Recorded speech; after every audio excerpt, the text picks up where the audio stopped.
রাজনীতি একদম ভালো লাগে না, খুব ভয় হয়। রাজনৈতিক মানুষগুলো না খুব ভয়ঙ্কর। তারা নিজেদের স্বার্থের জন্য তোমাদের মতো ছেলেদের ব্যবহার করে, স্বার্থ শেষে টিস্যুর মতো ছুঁড়ে ফেলে দেয়। তোমার লিডারকে আমার একদম পছন্দ না, সেলফিশ মনে হয়। শুনো, আমার লিডার নিয়ে কোনো কথা কইবা না। তাই তো? আচ্ছা ঠিক আছে, তুমি তোমার রাজনীতি আর তোমার লিডারকে নিয়ে থাকো, যাও। এই, কই যায়?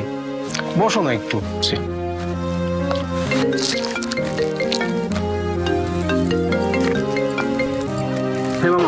মামা রুবেলের পোলাবেন তো আবু পোলাবেন তোর গাড়াইছে। কস কি? তাড়াতাড়ি আয়। আচ্ছা আচ্ছা, থাক আমি আইতেছি। এই শুনো, আমার একটু জরুরি কাজ আছে, আমার একটু কলেজে যাওয়া লাগবে। চল। কেন? তুমি না বললে আমাকে ঘুরতে নিয়ে যাবে? প্লিজ শোনো, আজকে না অন্য একদিন।